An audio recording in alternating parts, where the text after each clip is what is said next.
it was just for me. Because I don't have no problem praying.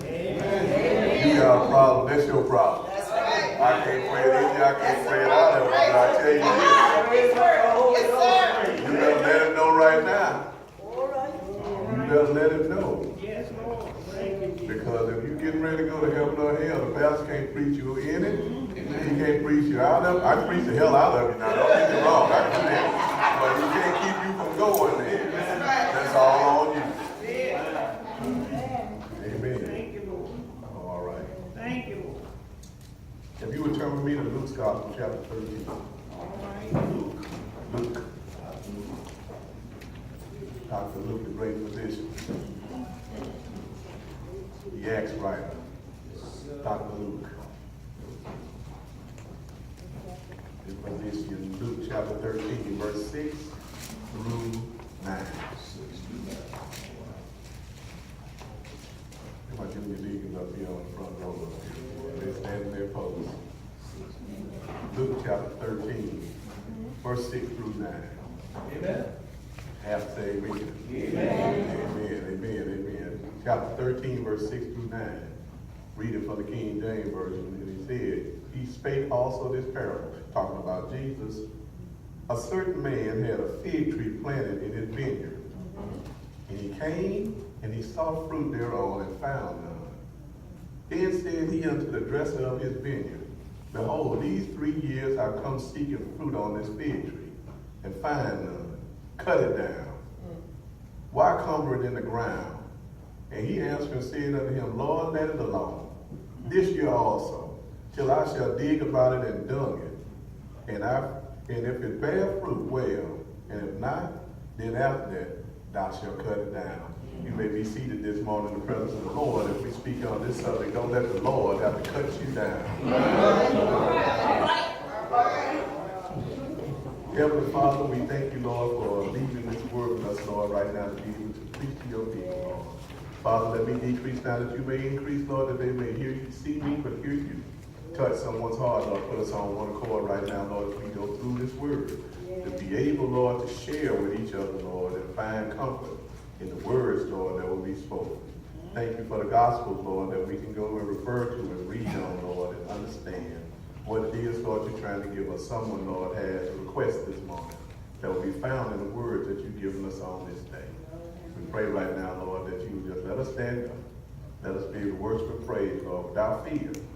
But, Lord, to be able to praise you in spirit and in truth. In Jesus' name, amen. Amen. Don't let the Lord have to cut you down. Boy, that's a powerful statement. You ever thought about that? The Lord said, don't let the Lord have to cut you down. You know, sometimes people look at it and say, you got to cut you down. They think that's a knife you're talking about. But you know, sometimes the Lord has to shut you down. Because sometimes we get to the point where our mouths can make us think that we're better than the Lord and what he has for us. And sometimes the Lord has to cut you down because you think you're too big, when you can come and judge other people and talk about other people and say things about them. And the Lord looks at you and says, what makes you think that you're all of that in a bag of chips? So let me cut you down right now. Don't let the Lord have to cut you down. You see, the reason why Jesus spoke in parables is because we have a hard time understanding things in the Bible. You ever notice when you read one of the parables of Jesus, how he put it in such a simplistic term that even a child can understand? You see, we have to let people know what's really going on and let them know what's going on in the Word and what the Lord is talking about. It serves no purpose for me to try to make you shout if you don't know why you walk. See, there's no good for me to try to do that because you don't understand where you really is. There's no need for me to try to tell you what's happening when you die if you haven't learned how to live. Because there are people right now who are sitting around that are walking, sitting, standing, that are in a dead situation. There's some people who are dead right now, the walking dead that you see. And the Lord says, I have to cut you down because he wrote this parable for the Jews. Because God had chose the Jews to be his own people. Everything that you need, the Lord said, I'm going to give it to you. But they did like we do with everyday humans. They found a way to disappoint God. We find a way to disappoint God every day of our lives. Yes, sir. Some people find it's their duty to disappoint God. Tell the truth. As good as God has been, we find a reason for to turn our back on him. But God has given us a temple to be able to worship in right here, and people still will say, God, it's not good enough. My Lord. And as good as God has been and giving you everything that you need right now, you're awake right now, you're alive right now, the blood is running warm in your veins, you're alive right now, your mind is working. Some of us maybe are still a little bit out there when it comes to that, but you know what, you still got everything working, you're still going there. And God says, you know what, as good as I've been to you, and then still you find a way to turn your back toward me. My Lord. The Lord tells them to build a temple when they get disobedient, when they're trying to do it, and then they get discouraged and they get dissatisfied, and then they get disappointed. Don't that sound like the way that we do between the 3 Ds in church? We get discouraged, we get dissatisfied, we get disappointed, and then I'm going to go and find another church to go to. And when I go to that church, I'm just disappointed, dissatisfied, and discouraged. When I get there, and then I find out, Lord, it wasn't the people that was in the church, it was me. It was me, Lord. It wasn't them, it was me. You see, God knows us so well, Lord have mercy, that we can try to fake him out on things. But God knows as soon as I bless you, you're going to forget about me. As soon as I bless you, you're going to forget about me. Okay, perhaps we'll bring it a little bit closer to home. As soon as I bless you, I can't count on you to sing in the choir no more.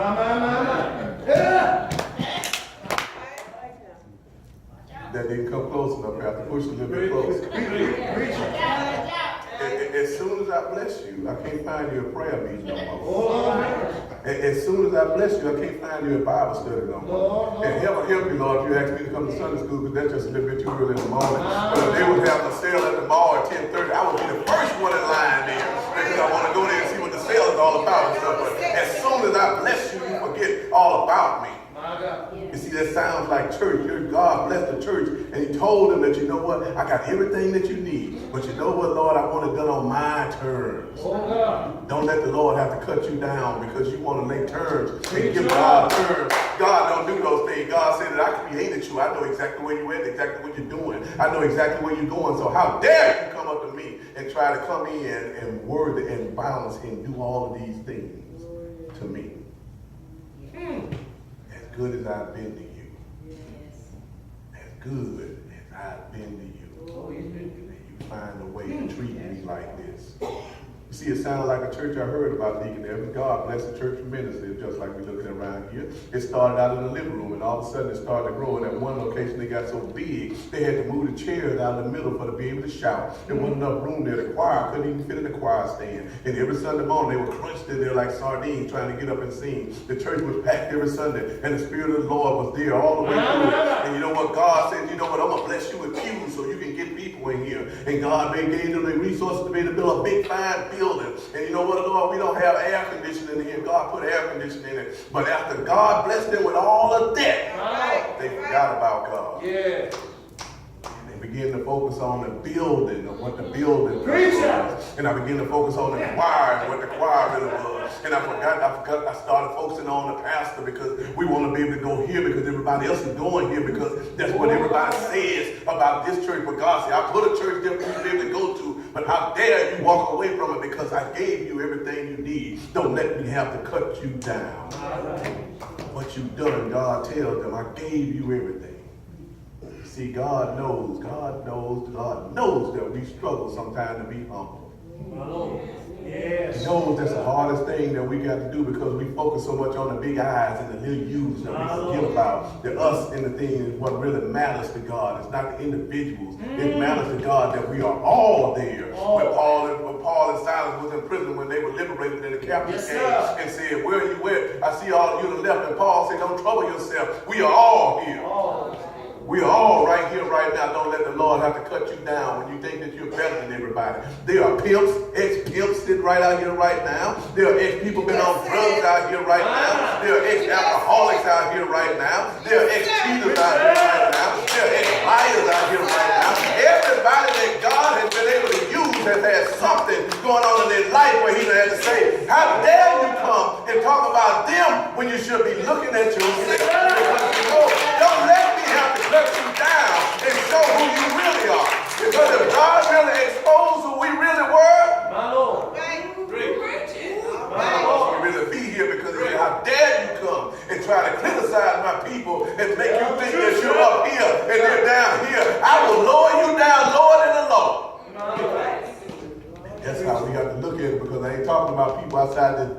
talking about church folk that come and try to do these things. I'm not talking about the people that were cast out. I'm talking about the church people. Yes, sir.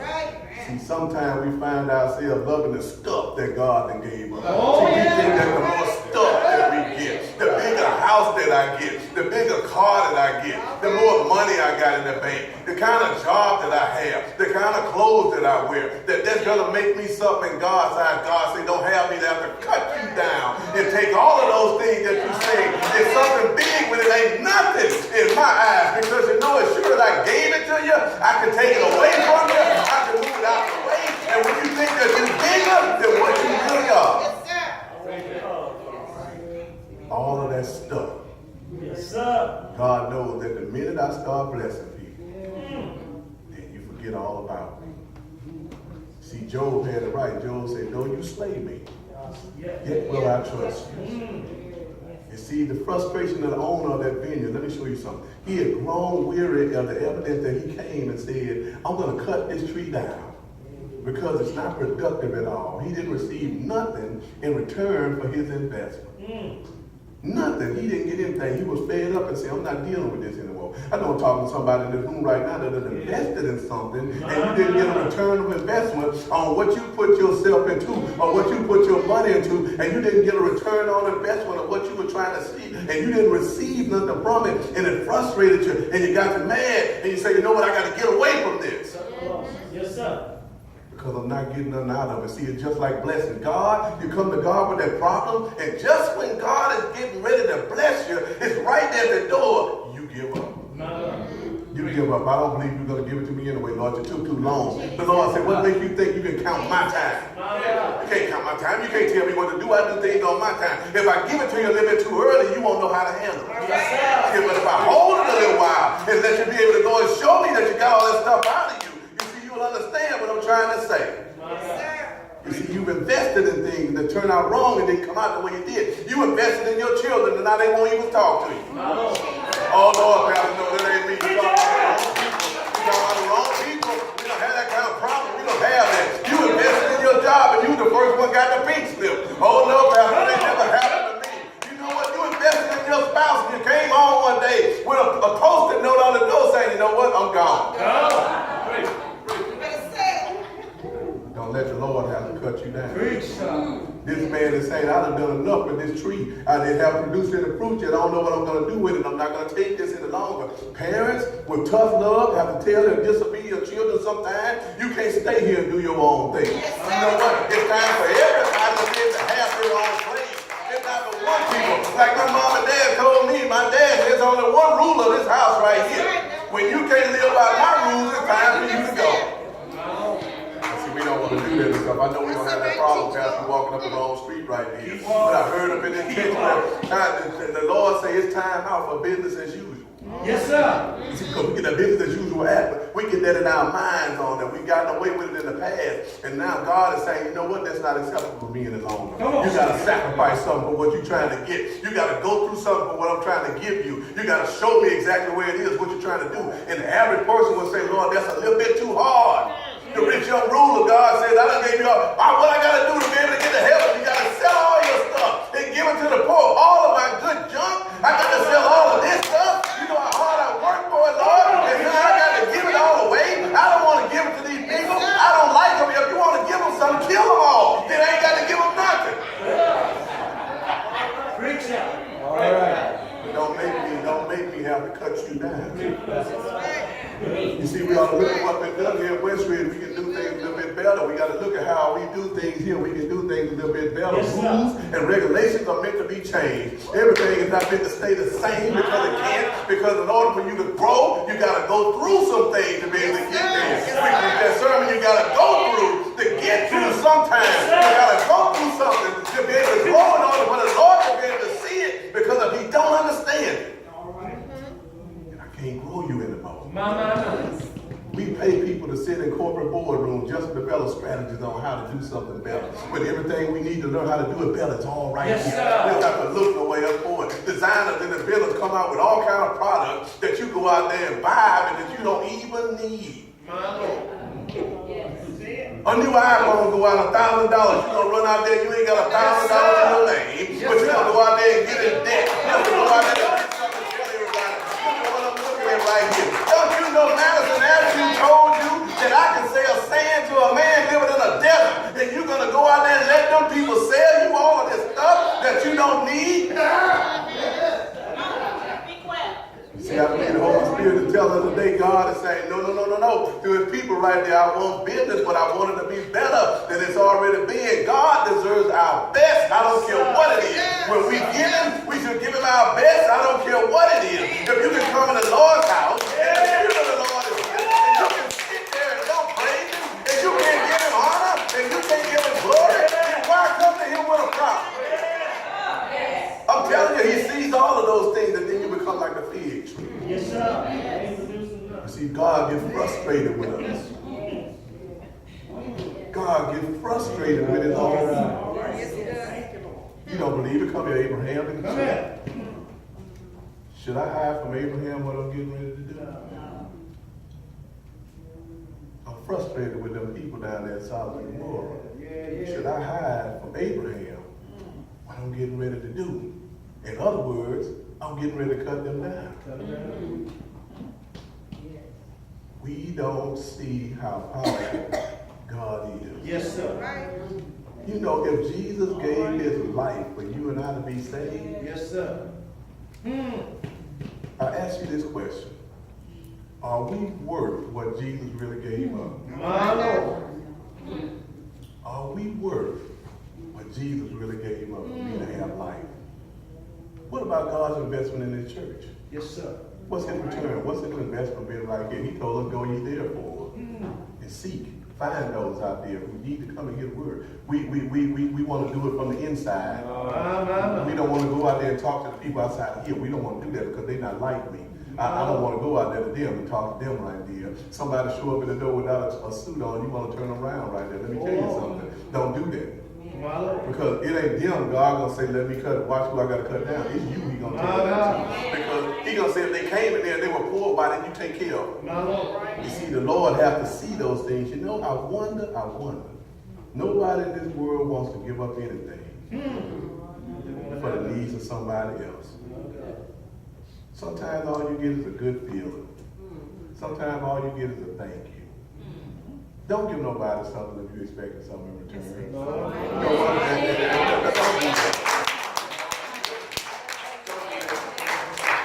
Because I can tell you 100% of the time you're going to get disappointed. Yes, sir.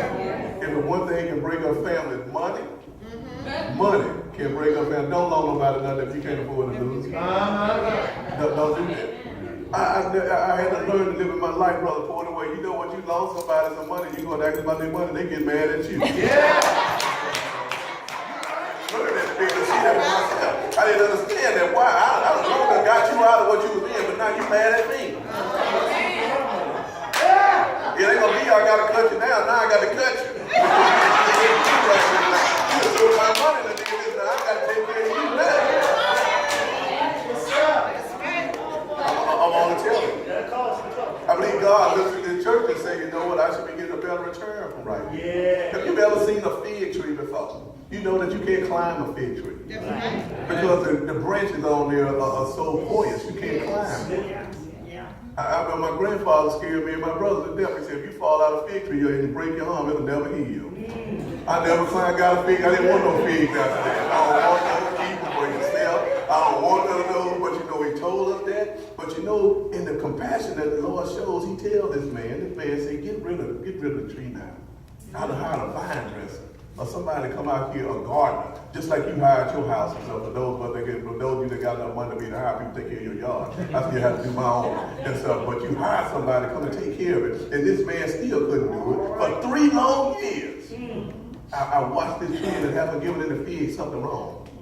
The purpose of the tree is to produce fruit. Yes, the purpose of worship in God is to produce disciples. It's what it's supposed to do. It's not supposed to go out there and come back forward. You know, the fig tree is not a shade tree. It's not to produce rabbits. It's not a place for birds to hide. It's not a place for water. It's supposed to produce fruit. Yes, sir. We have to ask ourselves, too many people today have leaves but they don't have any fruit. My God. You ever seen a tree that has leaves, but don't have no fruit on it? And you know it's supposed to have it?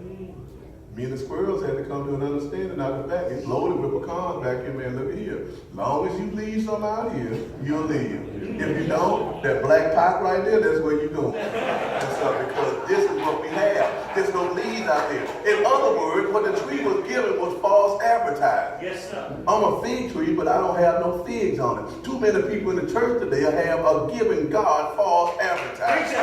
I'm saying that I'm a Christian, and I'm saying that I love everybody, but you know what? I can't show it by the way that I'm doing things. And God said, watch out, because you know what now? I got to cut you down because you're showing something and you're portraying something that's not really real.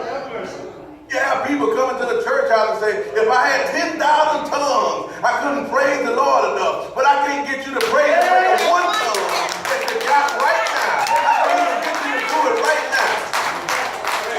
They didn't get it, but they didn't get it. They didn't get it. Somebody woke up this morning and say, I got my mind fixed on Jesus. And before you got out the house good, you was already on the phone gossiping about somebody. I know that ain't the truth about the people right here. You see, we come into this house and we gather in His name, but there's some people that came to worship, and there's some people that came with a hidden agenda. Yeah. You have to understand what I'm saying. God has already proved. I wonder what would happen if God came down and said, let me examine the trees at Westridge. I wonder what would happen if the Lord came and said, let me inspect the fruit trees at Westridge. I wonder what would happen, what He would find under the leaves on the tree at Westridge.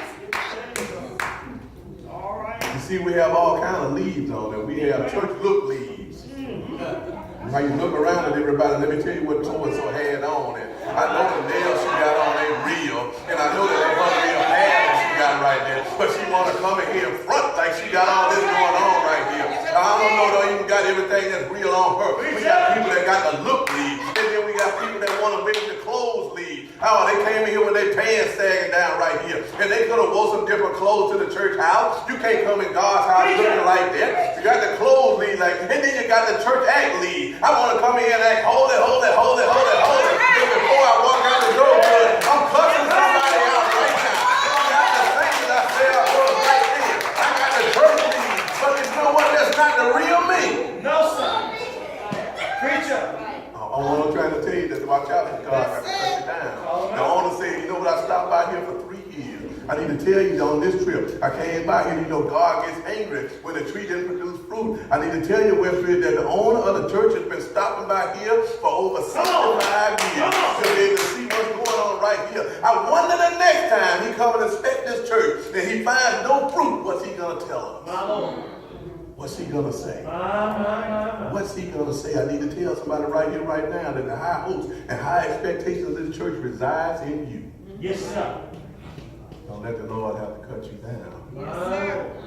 He will do it. Because God has great anticipation for you. Yes, sir. You see, the owner of the tree failed to live up to his own expectation. Why'd you hire somebody to take care of the tree? You can take care of it yourself. You see, we so busy want to push our problems on other people. Come on. We're so busy want to take our things to other people. Then when I tell you what to do, then you get mad because you know what? You told me to do this right here and it didn't work right there, so now I'm mad at you. You know what? You already know the answer to your problems already. Yeah. Why you want to come and ask somebody and then want to face what they tell you?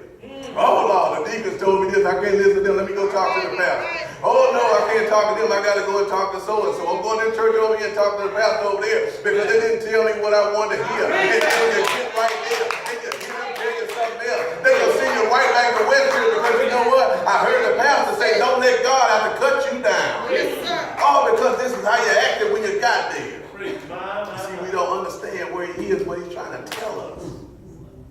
You see, that's been the case with a lot of us. But I don't know about you, but certainly with me. I know there's a time that I let God down. I'm the only one can testify and say that, Lord. I'm the only one that'll let you down. Everybody else got it good, Lord. I'm going to get mine here right now. They say, I know I'll let you down. I'm going to confess mine right now. I failed to do some things God has told me to do. I know I'm the only one that'll deal with that too. Ain't nobody else got that problem. I know I've done some things He told me not to do. I'm the only one been there. Ain't nobody else ever had that problem. I know that I went down some roads. He told me the stop sign is right there. But I rolled through the stop sign and I kept on going.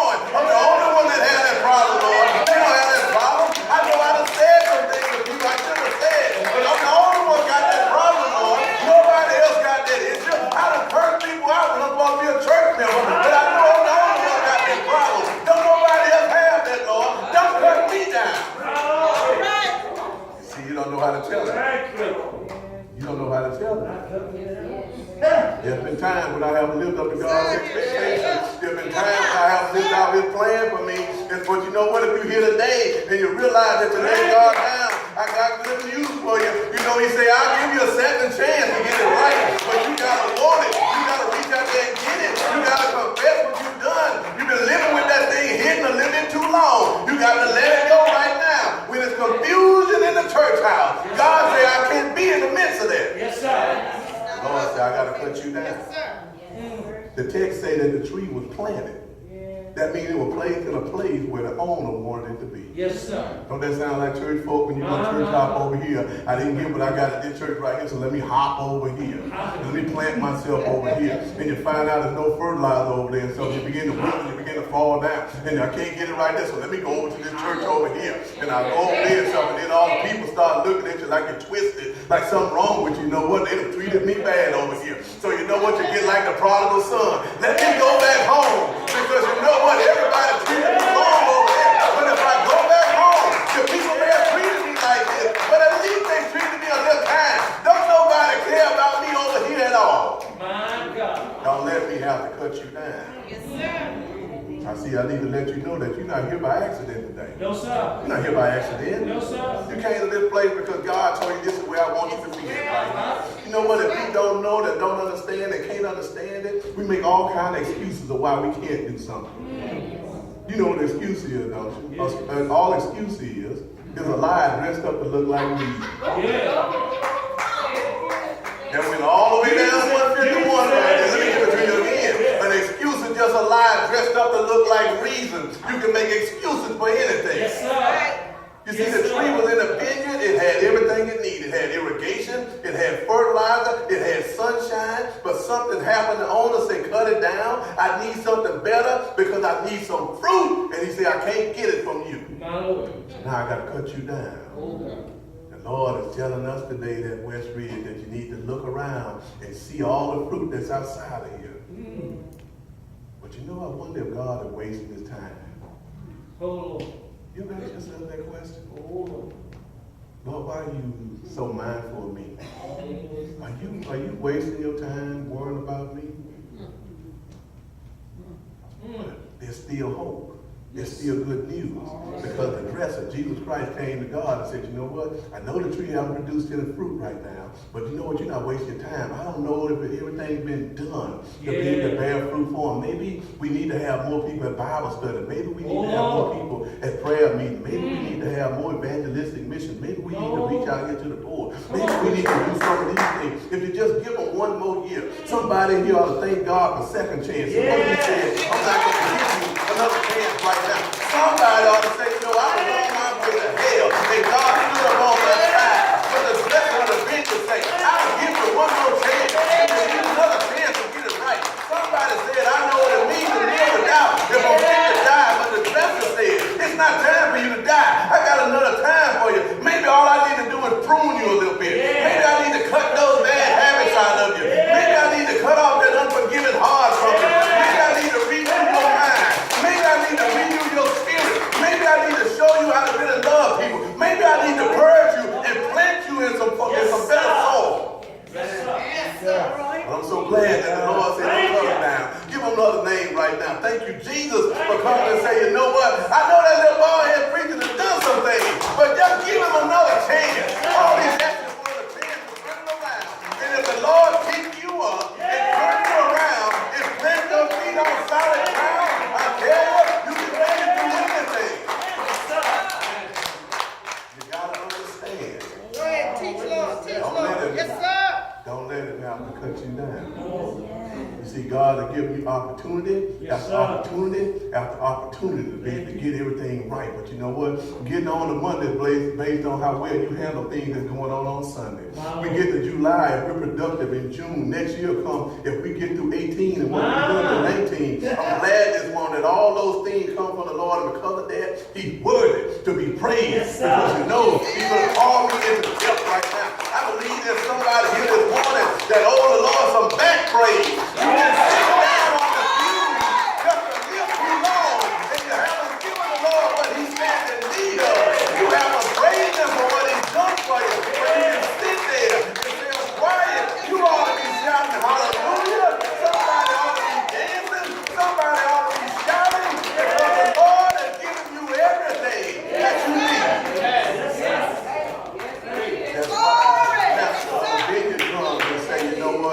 alone. Let him alone. Let me work with it. Let me work with it. That's why I tell people about people that's been on drugs. Let them alone. Don't go and push them down no further than they already are. If you can go out there and pick them up because you know what, you're just a sneeze away from that being you. That's why you are alive today. Jesus said, leave him alone. Jesus said, let me work with him just a little while longer, Father. Jesus said, let me take that lying tongue out of their mouth. Jesus said, let me work with them and get along with everybody with that no good spirit. Jesus said, let me work with them a little while because I know they're undependable right now, Lord, but I can change them. Let me change that heart of stone into a heart of flesh. And if I just let him alone. He told sickness to leave you alone last night and you're here this morning. He told disease to leave you alone and you're here right now. He told high blood pressure and diabetes to leave you alone and you came here to worship. He told the mortgage company, don't worry about how you will get your house note. I got all that covered. He told the drug dealer to leave you alone because you wasn't meant to be taking drugs. He told your enemies to leave you alone. Yes, he will. That's why you're here this morning. Yes, he will. Not because you've been so good. Oh, God. Not because you kept his commandments. Not because you dotted every I and crossed every T. Because he told death to leave you alone. Somebody ought to be in here saying, thank God that Jesus is the gardener. His name is Jesus. He keeps me. He protects me. He washes away my sins. He takes the blood of Jesus and he covers me with it. Somebody ought to shout right there. You ought to call the name of the Lord. You ought to be glad to be able to say, thank you, Lord. You ought to be able to bless him this morning. You ought to praise him this morning. You ought to give him some praise this morning and let him know that you love him. Is that how you praise right there? Stand up on your knees and give the Lord some praise this morning. Nothing but Jesus. You didn't make it by yourself. He brought you all this way. He brought you through all these things. It's all about the Lord. Don't let it have to cut you down. Because I